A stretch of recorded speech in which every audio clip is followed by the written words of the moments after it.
حي على الفلاح.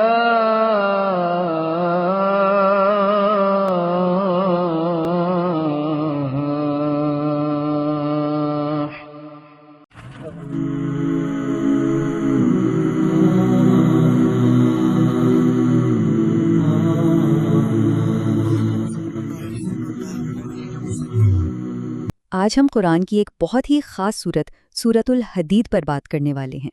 یہ صورت ایمان، قربانی اور ہمارے اعمال کے جو ختمی نتائج ہیں ان کے بارے میں کچھ بہت گہرے سوالات اٹھاتی ہے۔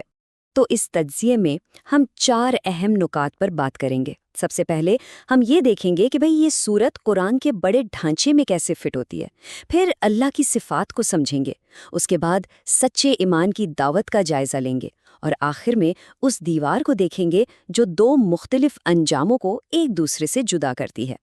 چلیں اب ذرا اس میں گہرائی سے اترتے ہیں۔ سورۃ الحدید کی سب سے دلچسپ باتوں میں سے ایک اس کا اپنی پچھلی سورت یعنی سورۃ الواقعہ سے جو تعلق ہے وہ ہے۔ اچھا، تو بات یہ ہے کہ سورۃ الواقعہ بتاتی ہے کہ قیامت کے دن انسان 3 گروہوں میں تقسیم ہو جائیں گے، ٹھیک؟ اور پھر سورۃ الحدید جو ٹھیک اس کے بعد آتی ہے وہ مسلمانوں کو وہ راستہ دکھاتی ہے جس پر چل کر وہ سب سے پہلے اور اعلیٰ ترین گروہ کا حصہ بن سکتے ہیں۔ یعنی کمال کا ربط ہے، ایک صورت ایک طرح سے مسئلہ سامنے رکھتی ہے تو دوسری اس کا حل پیش کر رہی ہے۔ اور یہ جو تعلق ہے نا، یہ صرف موضوع تک محدود نہیں ہے۔ سب سے حیرت انگیز بات تو یہ ہے کہ پچھلی سورت جہاں ختم ہوتی ہے، یہ سورت بالکل وہیں سے شروع ہوتی ہے، جیسے 2 دھاگے مل کر ایک ہو گئے ہوں۔ اور یہ اس بات کا کتنا واضح ثبوت ہے کہ قرآن ایک مربوط اور منظم کتاب ہے۔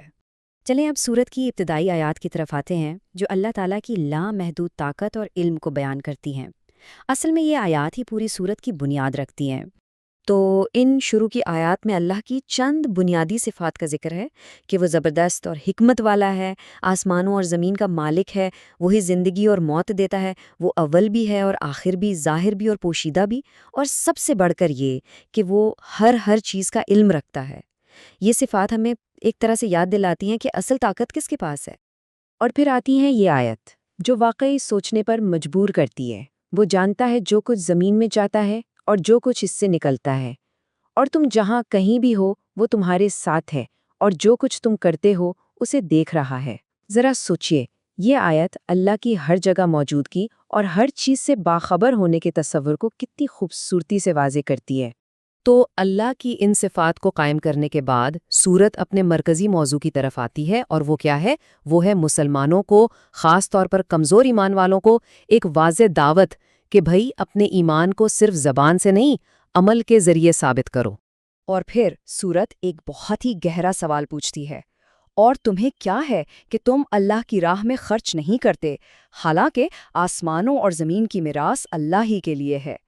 یہ اصل میں ایک چیلنج ہے کہ اس دولت کو دینے میں ہچکچاہٹ کیوں، جو ویسے بھی عارضی طور پر ہمارے پاس ہے۔ اچھا، یہاں پر ایک تاریخی واقعہ یعنی فتح مکہ ایک بہت اہم معیار کے طور پر سامنے آتا ہے۔ تفسیر یہ واضح کرتی ہے کہ کسی کی قربانی کا وقت یعنی وہ فتح مکہ سے پہلے دی گئی یا بعد میں، اس بات سے اس کے مرتبے کا تعین ہوتا ہے۔ یہاں یہ اصول بالکل واضح ہو جاتا ہے، جنہوں نے فتح سے پہلے خرچ کیا اور جدوجہد کی، یعنی جب حالات بہت مشکل تھے تو ان کا درجہ بہت ہی بلند ہے اور وہ اولین مومنین میں شمار ہوتے ہیں، اور جنہوں نے فتح کے بعد ایسا کیا جب حالات آسان ہو گئے تھے تو ان کا درجہ ان سے کم ہے، حالانکہ ان سے بھی اچھے اجر کا وعدہ ہے۔ تو اہم نکتہ کیا ہے؟ یہی کہ مشکل وقت میں دی گئی قربانی زیادہ قیمتی ہے۔ ہاں، لیکن یہاں یہ بات یاد رکھنا بھی بہت ضروری ہے کہ اگرچہ درجات میں فرق ہے، اللہ نے ہر ایک سے اچھے اجر کا وعدہ کیا ہے۔ اللہ ان سب سے واقف ہے جو خلوص نیت سے اس کی راہ میں خرچ کرتے ہیں اور جدوجہد کرتے ہیں۔ تو اب ہم آتے ہیں سورت کے آخری اور کہنا چاہیے کہ سب سے ڈرامے حصے کی طرف، جو روز قیامت کے حتمی نتائج کی تصویر کشی کرتا ہے۔ تو جنہوں نے اللہ کی پکار پر لبیک کہا تھا، ان کا اجر کیا ہوگا؟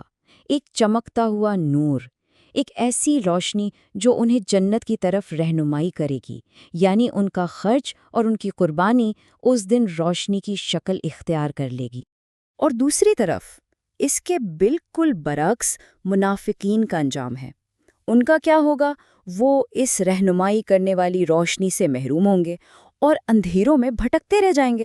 ذرا اس منظر کو تصور کریں۔ اس وقت منافقین کی مایوسی کا عالم یہ ہوگا کہ وہ مومنین سے التجا کریں گے، ہمیں بھی اپنے نور سے کچھ روشنی حاصل کرنے کا موقع دو۔ لیکن انہیں جو جواب ملے گا وہ بالکل فیصلہ کن ہوگا۔ پیچھے لوٹ جاؤ اور وہیں روشنی تلاش کرو، جس کا مطلب صاف ہے کہ وہ روشنی کمانے کا وقت اب گزر چکا ہے۔ اور پھر اس کے بعد ان کے درمیان ایک دیوار کھڑی کر دی جائے گی۔ یہ ایک بہت ہی طاقتور استعارہ ہے۔ دیوار کے اندر رحمت ہوگی اور اس کے باہر عذاب۔ یہ دو گروہوں کے درمیان حتمی اور ناقابل واپسی جدائی کی علامت ہے۔ تو سوال یہ ہے کہ منافقین ناکام کیوں ہوئے؟ تفسیر کے مطابق اس کی وجوہات بالکل واضح ہیں۔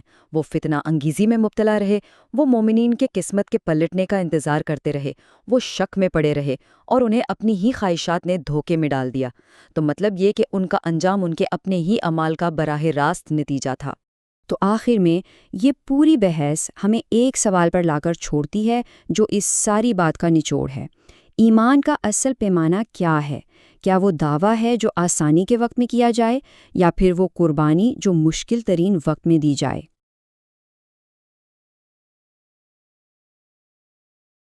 امام مالک رحمہ اللہ تعالی کا قول ہے، دنیا میں کوئی ایسا شخص نہیں ہے کہ جس سے اختلاف نہ ہو سکے سوائے آپ صلی اللہ علیہ وآلہ وسلم کے۔